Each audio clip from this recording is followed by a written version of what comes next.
Sarah Clark, who's also with us today. So we're going to talk about a couple of really important things in the budget. But it occurred to me today that this is my 20th state budget. 20th state budget. Um, if you include, if you include as a staff member for the Assembly, an attorney for the Assembly, and my 14 years as an Assembly member. And through those experiences and those negotiations, I've learned that passing the state budget is never a straightforward process. It's the very definition of the art of compromise. It requires a lot of perseverance, conviction, and some contrition. And of course, the budget is never without controversy. We all get some, and we give some.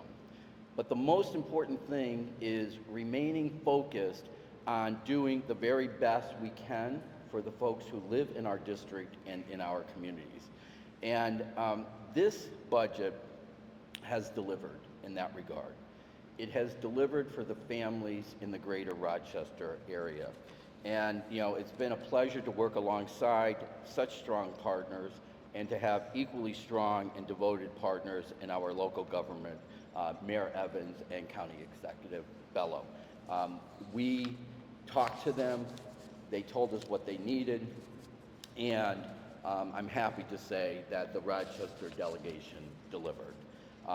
And Franklin Delano Roosevelt, 48th governor of New York and 32nd president of the United States, said, "The only limit to our realization of tomorrow will be our doubts of today."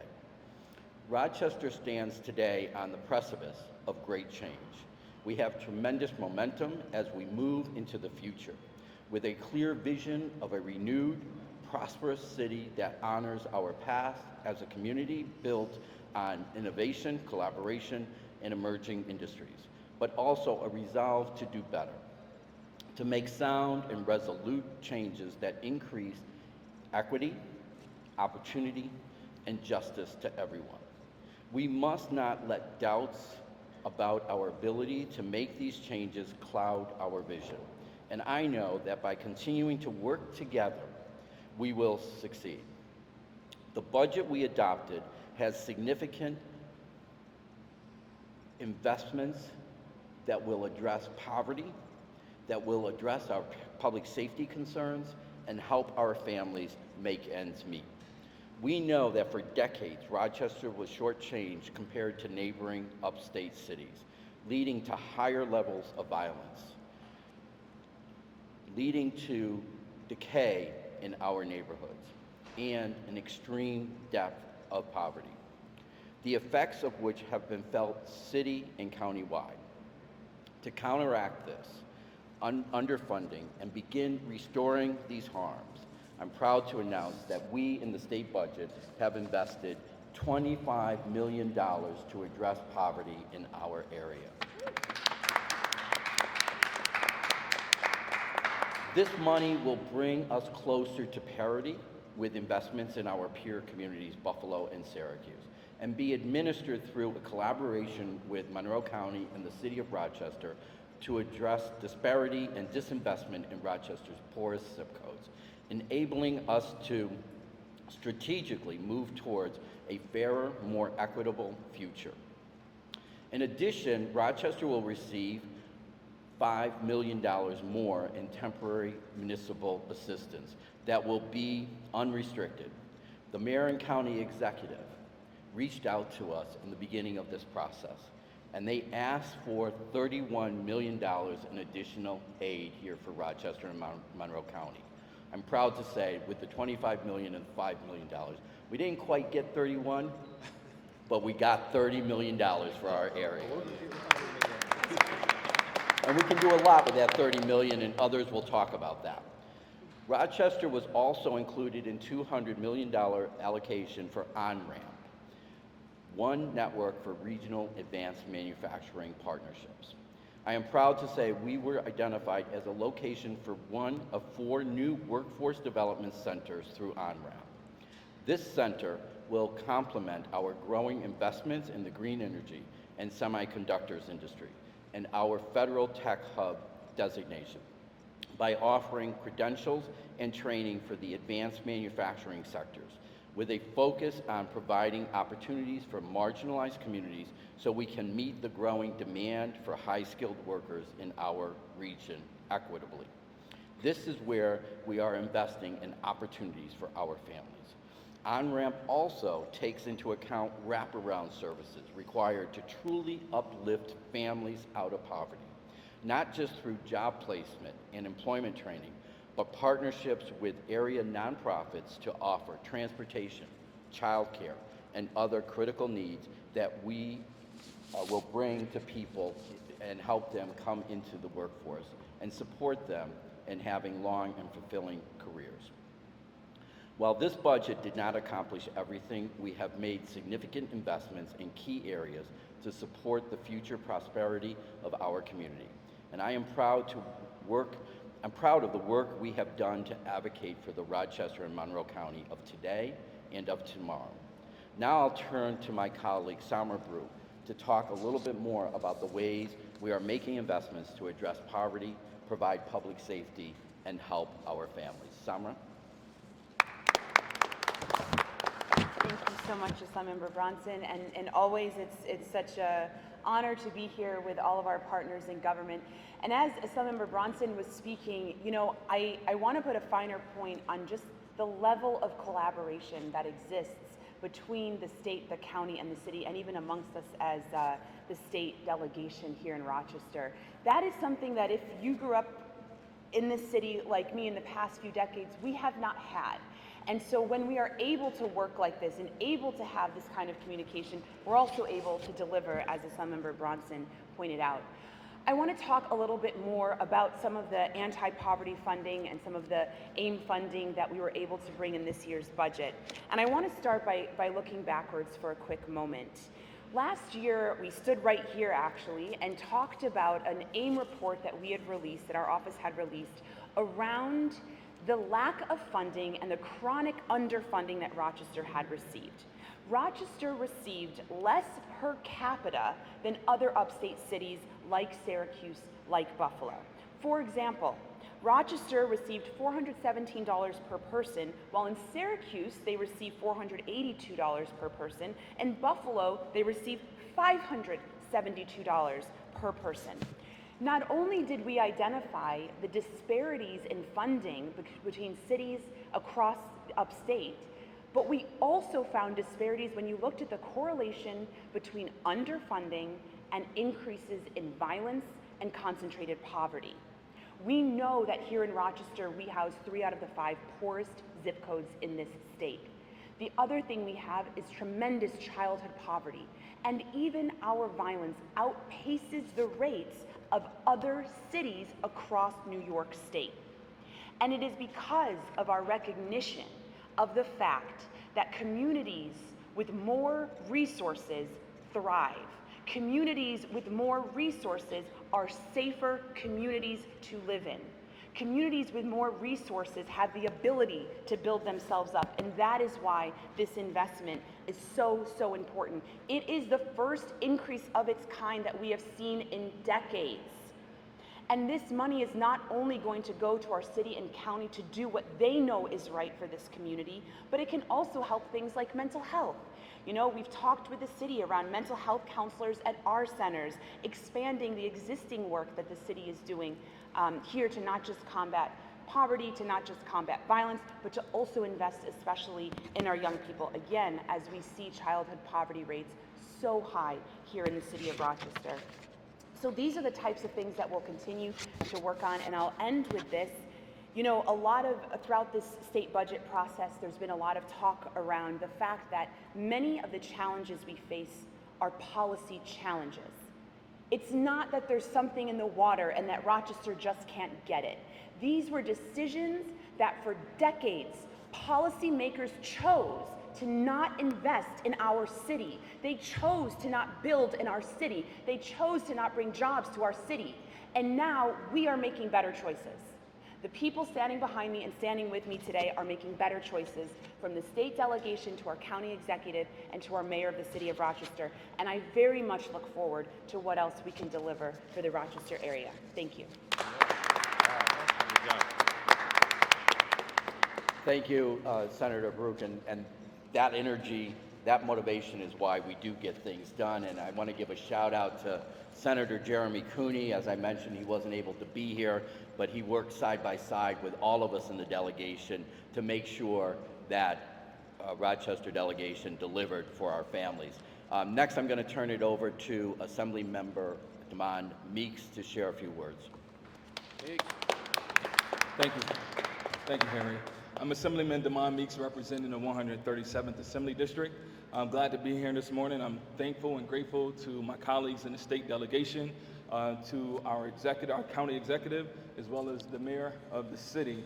I'm so grateful that we have leadership that have been intentional and committed to working together. That's how we're able to accomplish the things that we've accomplished thus far, and there's a lot more to go. As it relates to some of the things we were able to get done in the budget, a number of these things have already been mentioned, but I want to highlight the $1.2 million to the Rochester City School District for social and emotional health and mental health services. I think that's huge. We also increased funding across the state for school lunch and the breakfast programs. We recognize that that's a challenge throughout New York State, no matter what city or what suburb or rural area you come from. Also recognizing the workforce development program, the pre-apprenticeship program, securing $750,000 for those programs, as well as another $200,000 for the multi-craft apprenticeship preparation program. These programs are very important because they give individuals opportunities. I remember first being introduced to the MAP program back in 2020, and I met a young man who had been released from prison in February. About time April came around, he was telling us about what he had achieved thus far. And by way of this program, he was able to gain training while being paid to learn the skill sets. But he also landed a job making $27 an hour. So he was being paid as an apprenticeship, as an apprentice, and also learning the job. So this gave him an opportunity to be a better version of himself, as well as provide for his fiance as well as his children at the time. Also want to touch on public safety. There's so many facets when we talk about public safety. We've seen some of the improvements that the mayor spoke about at the State of the City address. And we know we've made some strides, but yet we have a lot further to go. We were able to secure another $4.2 million earmarked for the City of Rochester for the gun-involved violence elimination program. We also recognize in the effort to right historic wrongs, there are often challenges. So we push forward and given the Office of Cannabis Management the power and the ability to work with local law enforcement to actually padlock illicit storefronts that are selling marijuana illegally. So that is something that we're moving forward with in this region. And I'll say to those who are operating these facilities illegally, shut it down or deal with the consequences. Also looking to implement tax credits for families as well as small businesses. One of the major things, we recognize some of the challenges with small businesses and retail thefts, so we want to give them resources in order to have security if need be, as well as other systems that can help protect against retail theft. And also another $20 million for the operation of the SNUG program. But as it relates to public safety, we often hear about violence in our communities. We hear about the shootings in our communities because all too often, if you live in our community, you can hear a gunshot. There's also silent killers that we're not talking enough about. And I think we've made some strides throughout the county as it relates to putting Narcan boxes up throughout our community. But while we talked about the number of homicides and the decrease in homicides, we're not talking about the opioid crisis. In 2022, we lost 232 Rochesterians, members of Monroe County, not just the city of Rochester, but Monroe County, to this opioid crisis. I believe that we are doing our due diligence in some regards. At the state level, this is a fight that we continue to fight, but we need to make sure our voice is heard as it relates to the opioid crisis. We've seen it here in the city. if you are a child, if you are a senior citizen, if you are a middle-aged individual, if you are a teenager, you are more likely to die as a result of the opioid crisis than you are of a gunshot wound. And this is something that hurts me to the core because I truly have experienced great loss. Individuals who are recognized as my childhood heroes, some of the top athletes in Section 5 sports, we have lost to this crisis. So we're going to continue to advocate for our community and advocate for resources. We're going to continue to fight fights even when we don't hear about it or see it in our media, because it's our responsibility. Thank you. Thank you, Assemblymember Meeks. And I'll add on the education front, as you know, the governor had proposed significant cuts in education and was going to do away with what we call the hold harmless clause that would prevent any school district from receiving less than they did the prior year. We were able to fight that back, and in my district, that's to the tune of $3 million to the school districts that I represent, and $1.5 million to the City of Rochester School District alone. But I also think what Damon was pointing out is this: we have to look at these issues in a comprehensive way. Absolutely. So we have to have intervention, we have to support law enforcement and what they do in responding to criminal activity, but we also have to make sure that we have preventative measures. And a lot of our workforce development, our youth programs, youth job programs, what the county's doing with its JEDS program, all of that is preventative and responding in a good way. So with that being said, I will now turn it over to Assemblymember Sarah Clark to address some more issues. There's so much to address. We even had to split it up so that we all still have enough to talk about. So that just shows you the level of what we've been able to do in this budget, although not perfect, but definitely an improvement. I just can't emphasize how historic $30 million for the City of Rochester is, above and beyond what they traditionally would get. And of the anti-poverty money and the fighting poverty money, it was a pot of $50 million, recognizing that the City of Rochester got half of that. That means that other cities are getting smaller pieces because it has been clear, both by our beating the drum on this and ensuring that everyone from the governor down to our leaders in our legislative bodies understand the challenges and needs of Rochester and what chronic underfunding has done. But I also have to give kudos to our county executive and our mayor, who have also been beating that drum with the governor to ensure she knows we need our resources. But when we talk about poverty, there's so much more than just this direct aid that Rochester will get to invest in families, invest in neighborhoods, invest in workforce programs and all the barriers that keep people from being able to thrive in our community. They will be able to do that, but there was also so much more.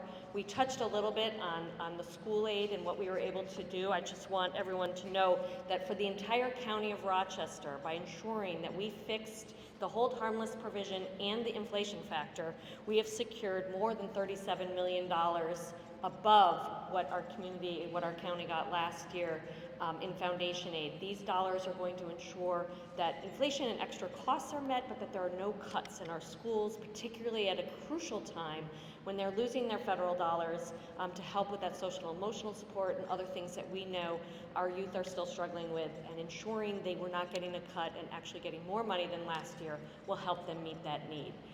We also, for the first time in decades, I'm chair of the subcommittee on the tuition assistance program.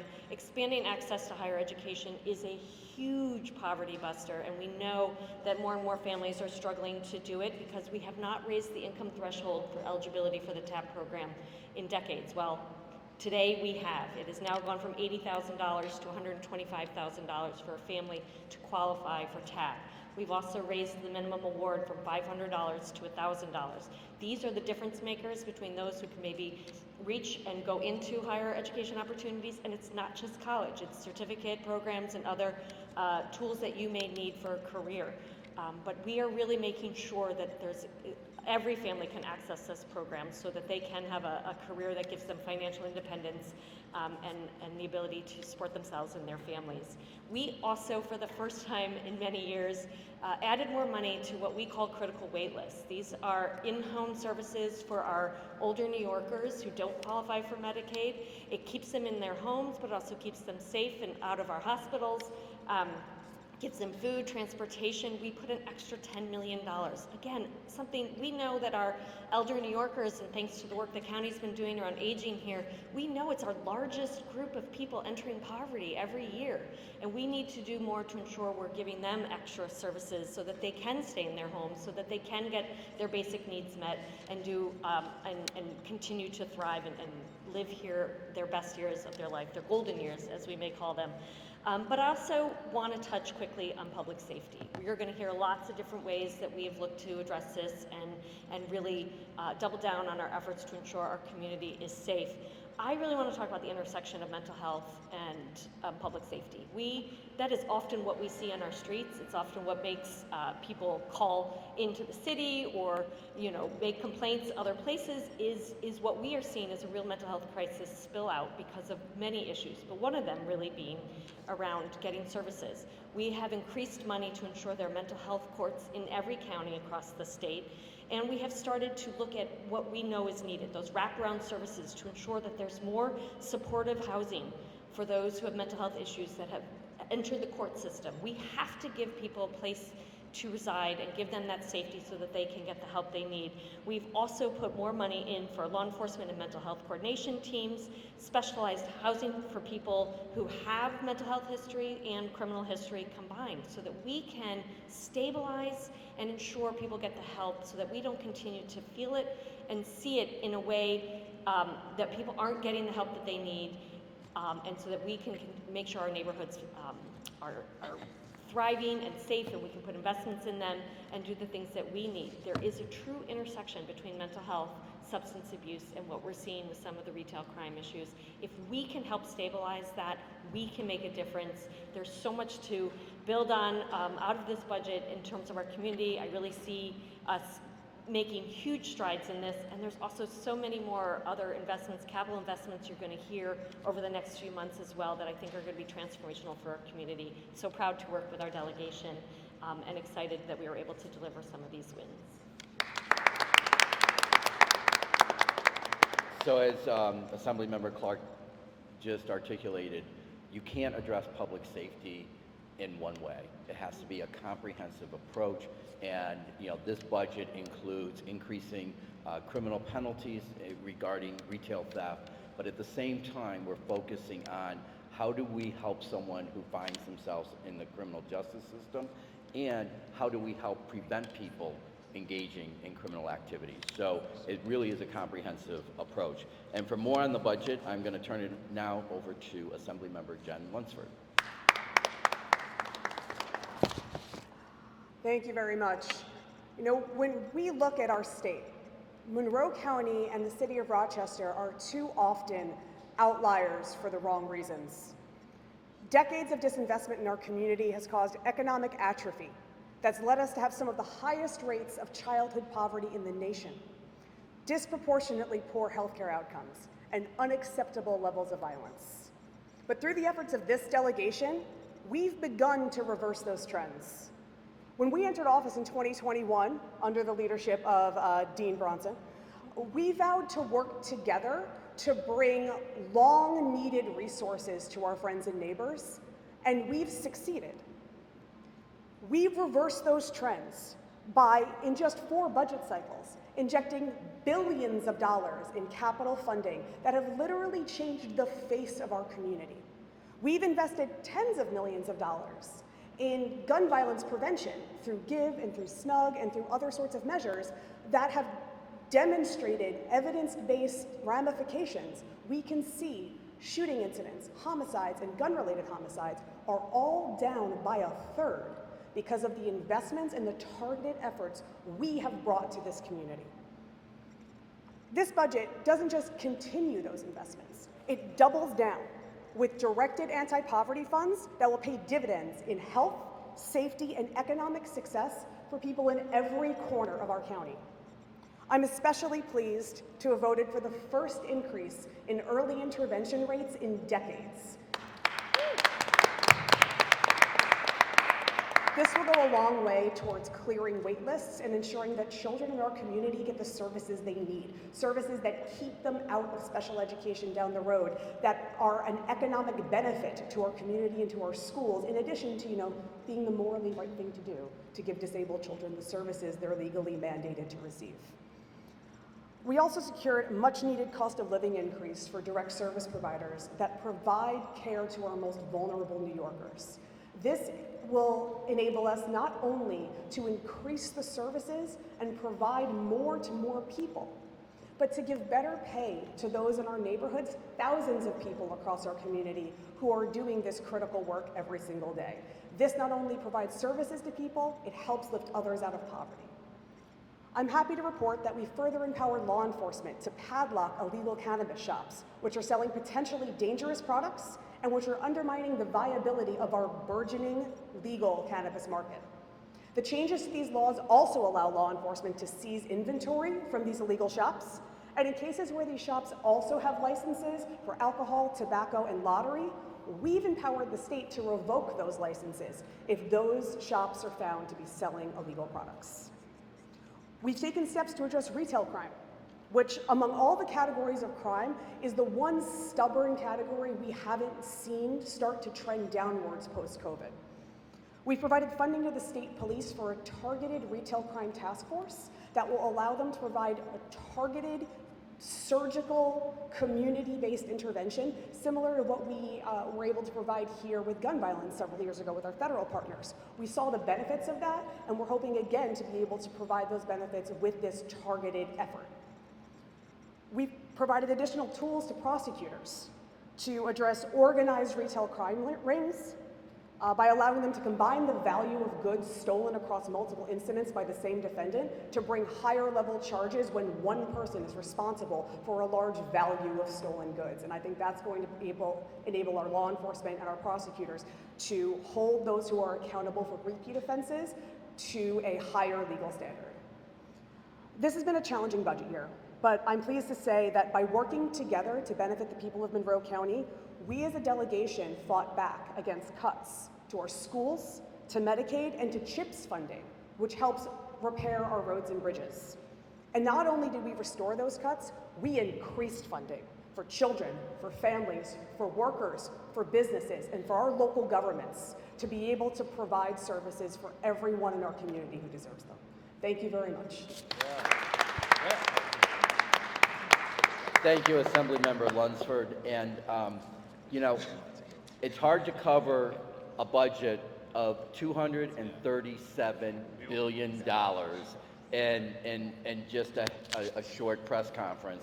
But I think you can see we've hit a lot of really important areas that will benefit our families and our locality. We talked about the delegation being unified for the first time. And, and I mentioned, this is my 20th budget. And the first time in 20 years during my tenure, did we have a county executive and a mayor come together and say, this is what we need for our families in the greater Rochester area. Not only have they collaborated and partnered with each other, but then they partner with us to make sure that the Rochester delegation would indeed deliver for our families. And to speak a little bit about how important some of these budget items are, I will first turn it over to our good Mayor Malik Evans. Thank you. I'll be brief, but just let me say this. People laughed when I said, I had this whole thing about building bridges. This is what I meant.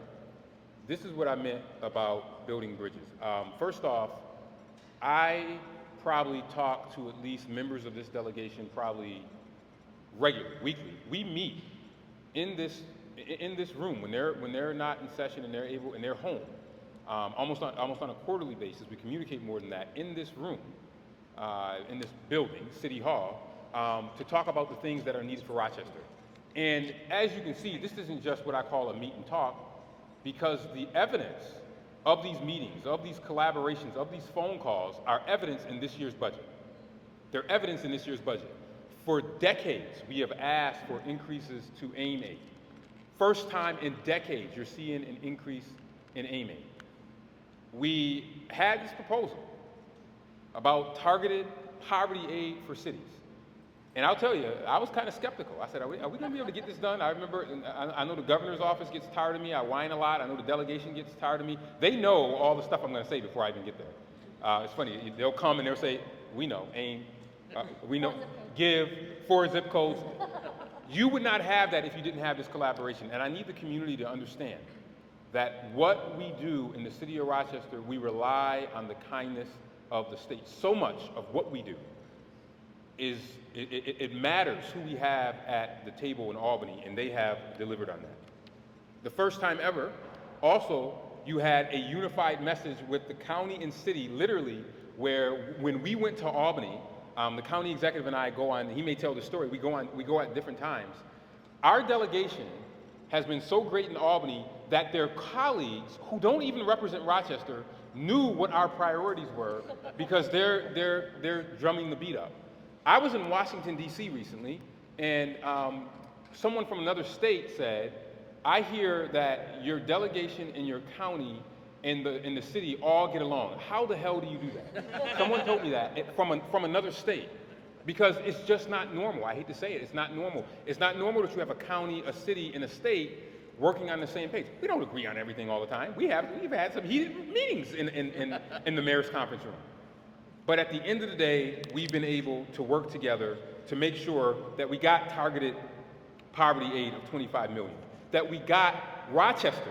Rochester is one of the highest recipients of the Gun-Involved Violence Elimination Grant Program for gun violence. And that is not just people on the street, that is preventative efforts that we use. It's called Gun-Involved Elimination Program. How can we stop people becoming shooters before they do it? That's what this money is for.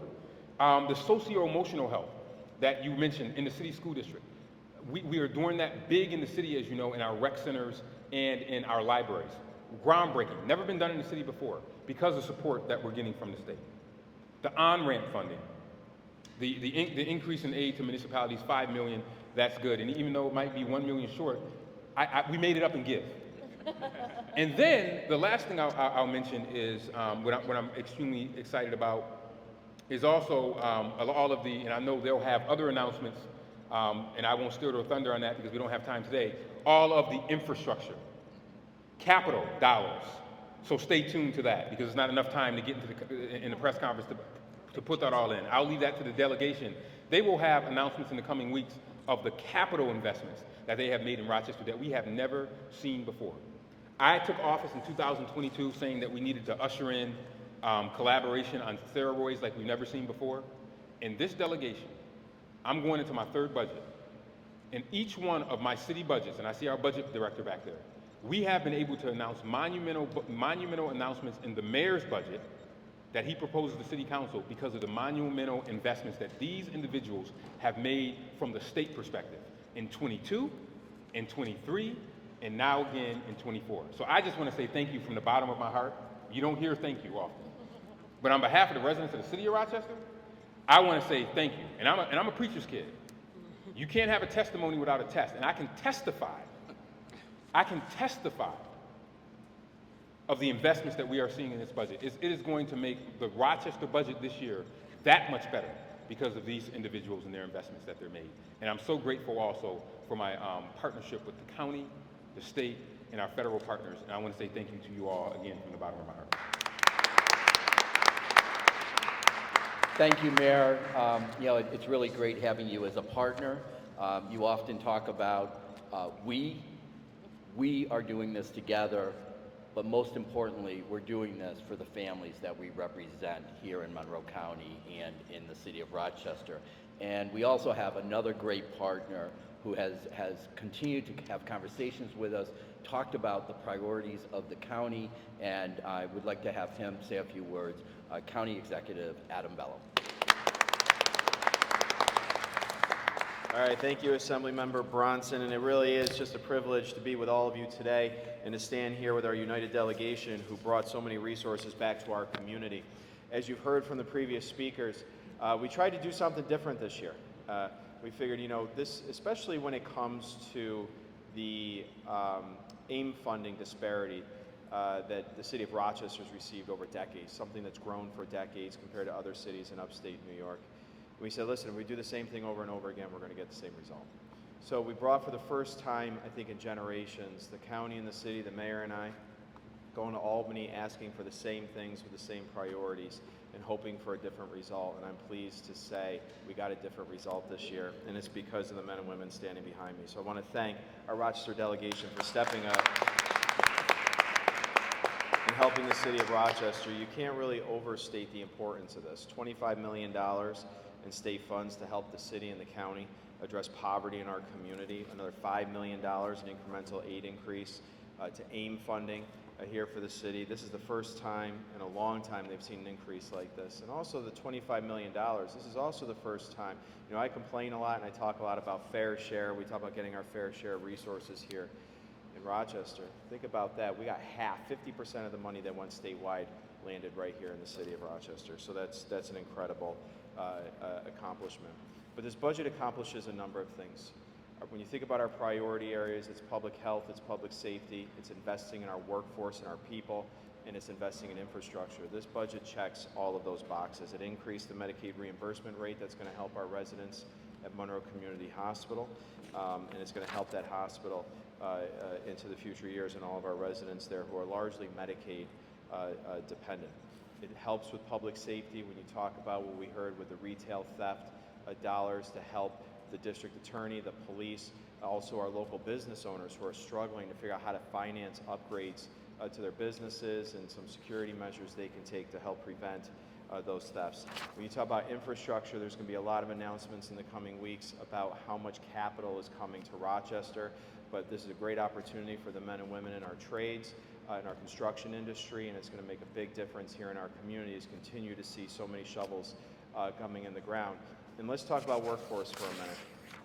As we're trying to develop our economy, I often talk about the economy in a couple different ways. We talk about what we can do to attract new businesses here. Just last week, we were breaking ground on Fairlife in the town of Webster, that massive project there. That project was made possible because of a program called Fast New York, which recognizes the importance of investing in infrastructure, right, to be able to bring power and other types of infrastructure here so these businesses can be successful. Because of the Fast New York program that this delegation has supported, Fairlife got done. And Fairlife is building one of their largest manufacturing facilities in the Northeast, right here in Rochester. This budget provides an additional funding for Fast New York so we can do additional infrastructure projects here and help get additional industries here with their shovels in the ground.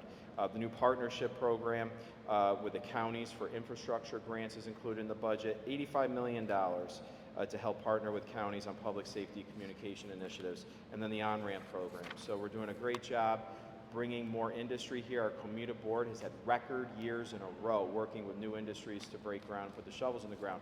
But just as important as recruiting those new industries, we need to support the workers and invest in the workers because that's the ultimate benefit. This is about people. So the on-ramp program, which is a job training program, help with the wraparound services, tear down those barriers that exist between people who are looking for work and to help their family build that generational wealth and the jobs that exist and are being created in our community. We've got to bridge that gap between the jobs and the people.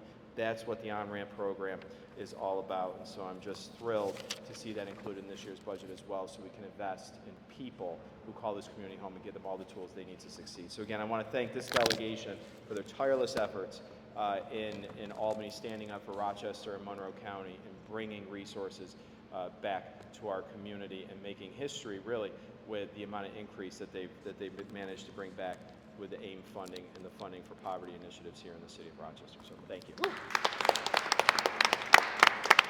Thank you, County Executive, and I think we've outlined just on the surface, but some of the real high priorities that the delegation and the County Executive and the Mayor have, and that is addressing poverty in our area, addressing public safety in our area, and making sure that we're creating opportunities for our families, whether it's workforce development, higher education, our K through 12 education programs, early childhood intervention. All of these fit together. And so there's going to be a lot more to come. We've got capital announcements and we have other aspects of the budget, but we wanted to highlight one of what we think is a significant win is that's the increase of funding that's coming to our localities, both in terms of AIM funding as well as to our school districts across Monroe County to the tune of $37 million total. So with that, we will field any questions that you might have.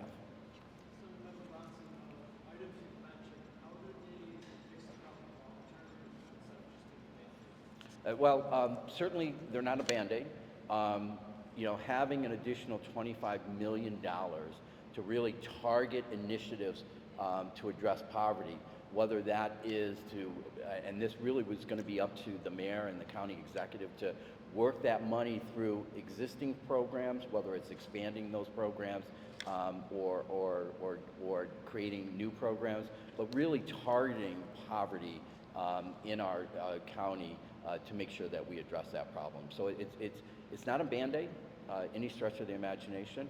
It is significant investment to target strategies that are going to have the results of lifting people up out of poverty. Can I make one comment on that? You absolutely can. I just want to also make a comment. We have a lot of safety net programs that help with housing and food and various things, but they're all really very specific in terms of what they can do, how much they can help people, and what things they can pay for and in what ways. We also know we have what's called an awful benefits cliff, where if you make an extra dollar, you're kicked off all these programs automatically. It affects childcare, we know it affects housing, and it affects extra support for food and other things, basic needs that people need. What these sort of unlimited dollars, these very flexible dollars will do is allow the city to really disrupt poverty for the first time. It'll allow him to really look at the programs that change the trajectory of a family from being dependent on those safety net programs to one that's able to get off it and thrive. Because they're flexible, because we can look at what's worked already here, but also in other places across the country and in our state to really change the way we help families sort of get on that ladder out of poverty. And we're really excited to see what happens. Anyone else? Any other questions? You were talking about how you had a more unified effort in this budget. Assemblymember Group mentioned that they're making better decisions about Rochester now. What made this budget discussion different than previous ones that allowed this to be so successful? Well, since 2021, when my colleagues joined me in the legislature, I think Samra mentioned, we made a promise and a commitment that we were going to talk to each other, we were going to work together, and we were going to collaborate to get results for the families in the greater Rochester area. So we've done that over the last few years. What we're highlighting this year is that, these are some of the results in this particular budget. We've had wins before, but this year is a very significant win.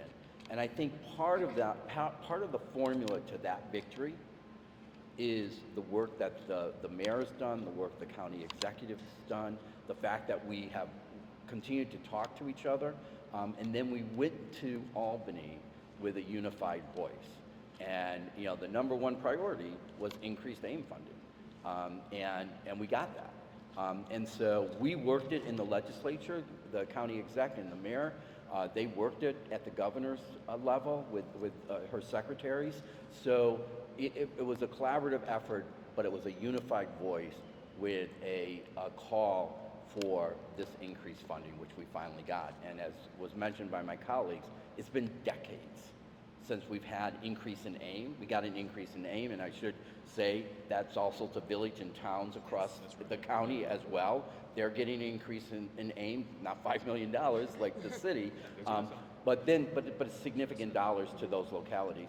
But that 25 million, I think Assemblymember Clark just said it, that's going to help us disrupt poverty. Anything else? Thank you, everybody. Thank you all. Thank Appreciate it. Courtney, let's grab, where's